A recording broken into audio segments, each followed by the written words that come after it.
خطرہ آتے آپ دیکھ لو تو اپنے بھائی کو آگاہ کرو کہ دیکھو میرے بھائی آپ سنبھل جاؤ، آپ کے اندر بگاڑ آنے والا ہے، آپ کی زندگی تباہ ہونے والی ہے، آپ برباد ہو جاؤ گے، آپ کی تجارت چلی جائے گی، آپ کی تجارت خسارے میں آ سکتی ہے، آپ برباد ہو سکتے ہو، آپ کی اولاد بگڑنے جا رہی ہے، آپ کی بچی میں خرابی آ گئی ہے، اصلاح کرنے کی کوشش کرو، اپنے گھر کو بچانے کی کوشش کرو، خود کو بچاؤ۔ یہ چھوٹی سی مخلوق سکھا گئی ہے۔ قالت نملة يا أيها النمل ادخلوا مساكنكم لا يحطمنكم سليمان وجنوده۔ اس بات سے آگاہ کرتی ہے کہ سلیمان علیہ السلام کا لشکر آ رہا ہے، کہیں وہ اپنے پاؤں سے ان کی سولجر، ان کے فوجی کچل نہ دیں۔ اور عذر دیکھو، اس کو حسن ظن کرتا یہ سکھا کے گئی ہے، وَهُمْ لَا يَشْعُرُونَ۔ اور پاؤں تلے آ جاؤ گے، ان بیچاروں کو پتہ ہی نہیں چلے گا، یہ حسن ظن ہے۔ ہم نے دیکھا تو برے ہی خیالات آئے ہمیں نا۔ وہ کہہ سکتی تھی کہ یہ ظالم لوگ ہیں، انسان کچل کے مار ڈالیں گے تمہیں، کہا ایسا نہیں۔ ہمارے لیے عذر ڈھونڈتی ہے، وہ چھوٹی سی مخلوق ہمارے لیے عذر ڈھونڈتی ہے۔ کتنا بہترین یہ حسن ظن کی مثال۔ اس نے کہا کہ ان کے پاؤں کے نیچے دب کر کے مر جاؤ گی، وَهُمْ لَا يَشْعُرُونَ۔ ان بیچاروں کو پتہ بھی نہیں چلے گا کہ اللہ کی ایک مخلوق ان کے پاؤں کے نیچے دب کے مر گئی۔ میرے بھائیو، اس لیے بدگمانیاں چھوڑ دو۔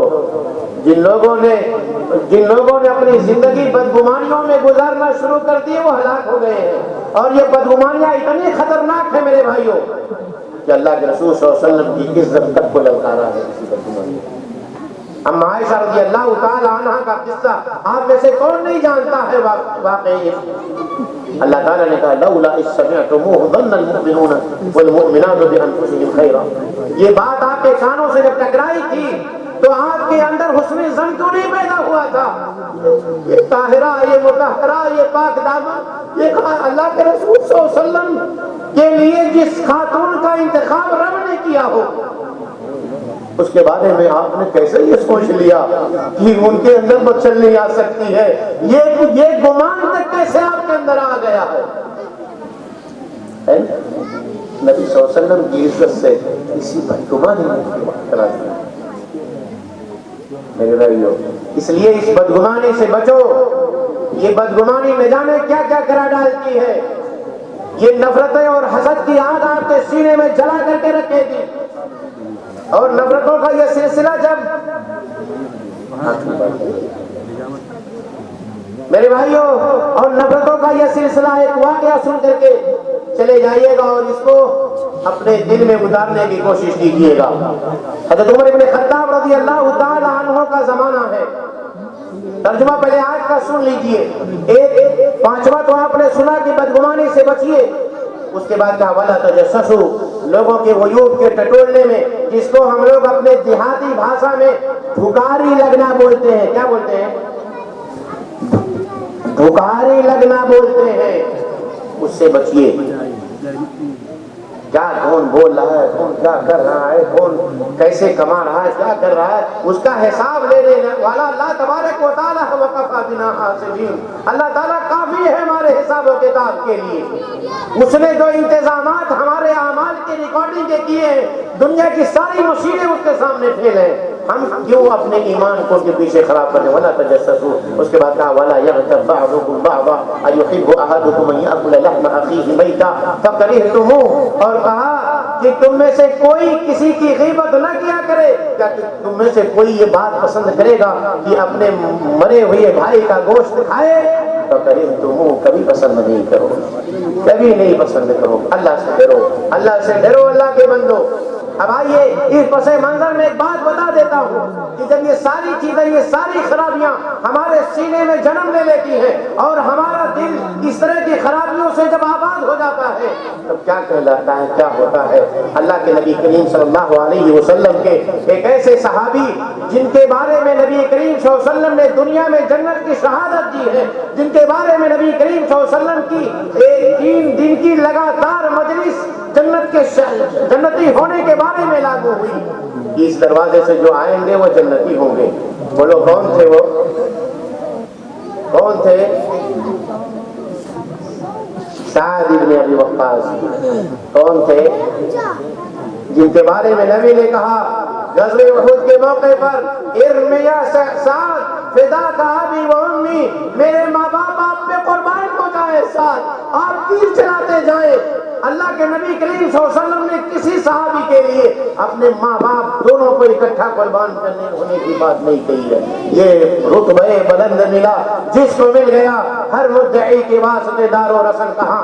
میرے بھائیو، اس صحابی کی بات ہے کہ کوفہ کے وہ عامل بنا کر کے بھیجے گئے، کوفہ کے گورنر بنا کر کے، والی بنا کر کے بھیجے گئے۔ کوفہ کے گورنر ہے اور کہا جاتا ہے الکوفی لا یوفی، الکوفی لا یوفی۔ حضرت عمر ابن خطاب رضی اللہ تعالیٰ عنہ کی زمانے امارت ہے، امیر المومنین عمر ابن خطاب رضی اللہ تعالیٰ عنہ کا، ان کا حسن انتخاب غلط نہیں ہو سکتا۔ جنتی صحابی کو حضرت عمر ابن خطاب رضی اللہ تعالیٰ عنہ نے وہاں کا گورنر بنا کر کے شکایت آ گئی کہ اے عمر، جس کو آپ نے ہمارا والی، ہمارا گورنر بنا کر کے بھیجا ہے، انہ لا یحسن یصلی، اسے تو نماز ہی پڑھانا نہیں آتا، اسے تو نماز ہی پڑھانا نہیں آتا، دل میں خباثت ہے۔ جب یہ خبر پہنچی حضرت عمر ابن خطاب رضی اللہ تعالیٰ عنہ نے اسے اعتبار کی نظر سے لیا، ان کو داغدار ہونے سے پہلے بلایا، اپنے پاس معزول کیا اور ان کی جگہ پہ عمار بن یاسر رضی اللہ تعالیٰ عنہ کو بھیجا۔ یہ بھی بڑے صحابی ہیں۔ اور اس کے بعد حضرت عمر بن خطاب رضی اللہ تعالیٰ عنہ نے ان سے پوچھا کہ آپ کے بارے میں ایک شکایت آئی ہے، کیا یہ صحیح ہے کہ آپ کو نماز پڑھانا نہیں آتا، آپ نماز پڑھانا نہیں جانتے؟ سعد ابن ابی وقاص رضی اللہ تعالیٰ عنہ جنت کی صحابی، بولو نماز پڑھانا نہیں آئی؟ کہا ہے عمر بن خطاب، میں ان کو اسی طرح نماز پڑھاتا تھا جس طرح اللہ تبارک و تعالیٰ کے حبیب انہیں ہمیں نماز پڑھاتے تھے۔ میں عشاء کی نماز میں 2 رکعتیں لمبی کرتا تو 2 مختصر کر دیا کرتا تھا۔ میں نے نبی کریم صلی اللہ علیہ وسلم کی نماز پڑھائی ہے، میں نے نماز نبوی پڑھائی ہے۔ کہا ابو اسحاق، آپ کے بارے میں ہمارا یہی گمان تھا، یہی گمان تھا، یہ حسن ظن ہے، یہی گمان تھا۔ اور اس کے بعد اس خبر کی تحقیق میں عمر بن خطاب رضی اللہ تعالیٰ عنہ نے سعد بن ابی وقاص رضی اللہ تعالیٰ عنہ کی معیت میں ایک قافلہ بھیجا کہ جائیے پتہ کر کے آئیے۔ گئے کوفہ کی ساری مسجدوں میں جاتے اور سوال کرتے کہ بتاؤ تمہارا والی سعد بن ابی وقاص کیسا تھا، تمہارا گورنر سعد بن وقاص کیسا تھا، کیا اسے نماز پڑھانا نہیں آتا؟ سارے لوگوں نے تعریف کی۔ بنو عمبس میں پہنچے تو ایک شخص اسامہ ابن قتادہ ابو سعدہ کنیت تھی، کھڑا ہوا، کہا کہ اللہ کا واسطہ دے کر کے سوال کیے ہو تو پھر سنو، یہ ہمارا والی سعد بن وقاص بیٹھے ہیں، آپ کے ساتھ جو قافلہ گیا ہوا وہ بھی بیٹھا ہے، مسجد کے اندر سارے مسلم بیٹھے ہوئے ہیں۔ کہا کہ اس کے خلاف کئی ایک شکایتیں ہیں، یہ غزوے میں شریک نہیں ہوتا، بزدل ہے، اور یہ ہمارے ساتھ انصاف فیصلوں میں نہیں کرتا، مال غنیمت آتی ہے تو برابر تقسیم نہیں کرتا ہے، یہ سارے الزامات، یہ سارے جھوٹ۔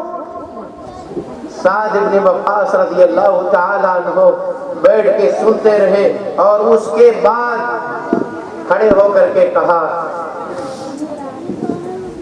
میں 3 بددعائیں اس کے اوپر کرنے والا ہوں، 3 بددعائیں میں اس کے اوپر کرنے والا ہوں۔ کہا اللہم ان کان عبدک ھذا کاذبا قام رئاء و سمعہ، اے اللہ اگر تیرا یہ بندہ جھوٹا ہے اور اس نے ریا و نمود کی خاطر، اس نے اپنے آپ کو ہائی لائٹ کرنے کے خاطر، ساری دنیا میں اپنا نام اونچا کرنے کے خاطر اگر میرے اوپر جھوٹ بولا ہے، اللہ تعالیٰ اللہم اعطِ الفقر، اللہم اعطِ العمر، اللہم عرضہ الفتن، یہ 3 بددعائیں کی، اللہ اس کی عمر دراز فرما دے، اللہ اس کی فقر کو تو لمبی کر دے، اللہ تعالیٰ اسے فتنوں سے دوچار کر دے۔ اس قصے کو بیان کرنے والے عبد الملک کہتے ہیں کہ میں نے دیکھا اسے کوفہ کی گلیوں میں گھومتے ہوئے، اس کی آنکھیں اتنی عمر زیادہ ہو گئی کہ اس کی یہ بھویں، اس کی آنکھیں اس کے رخسار پہ لٹک آئی تھی، اور ہم نے دیکھا کہ بڑھاپے کے عالم میں ہے، اور ہم نے سڑکوں پہ عورتوں کو چھیڑتے ہوئے دیکھا ہے، اور یہ لوگوں سے کہتا پھرتا، یہ صحیحین کی روایت ہے، صحیح بخاری اور مسلم کی، کہتا تھا شیخ مفتون اصابتہ دعوت الساعۃ، یہ بوڑھا فرصت یہ آزما دیا گیا ہے، اسے سعد بن ابی وقاص رضی اللہ تعالیٰ عنہ کی بددعا لگ گئی ہے۔ میرے بھائیو، اس لیے کسی کے بارے میں جھوٹ بولنے سے پہلے، کسی پر الزام لگانے سے پہلے سوچ لیجئے گا کہ آپ کی دنیا اور آخرت کہیں تباہ نہ ہو جائے۔ اللہ رب العالمین سے دعا ہے کہ یہ بار الہ جو باتیں ہم نے کہی ہیں اس پر ہمیں اور تمام سننے والوں کو عمل کی توفیق عطا فرما دے۔ اے اللہ جو مالک الملک ہے، بادشاہوں کا بادشاہ ہے، اور ہم تیرے کمزور بندے ہیں، ناتواں بندے ہیں، لاغر بندے ہیں۔ اللہ تعالیٰ ہمیں مانگنا نہیں آتا، تجھے دینے کا سلیقہ آتا ہے۔ اے اللہ اپنے رحم و کرم کی برکھا ہم پہ برسا دے۔ اے اللہ ہماری خطاؤں پہ تو پردہ ڈال دے۔ اے اللہ ہمارے سماج کو تمام طرح کی برائیوں سے پاک کر دے۔ اقول قولی ھذا استغفر اللہ لی ولکم ولسائر المسلمین فاستغفروہ انہ هو الغفور الرحیم۔ سبحان ربک رب العزة عما یصفون وسلام علی المرسلین والحمد للہ رب العالمین۔ السلام علیکم ورحمۃ اللہ وبرکاتہ۔ جزاک اللہ خیرہ۔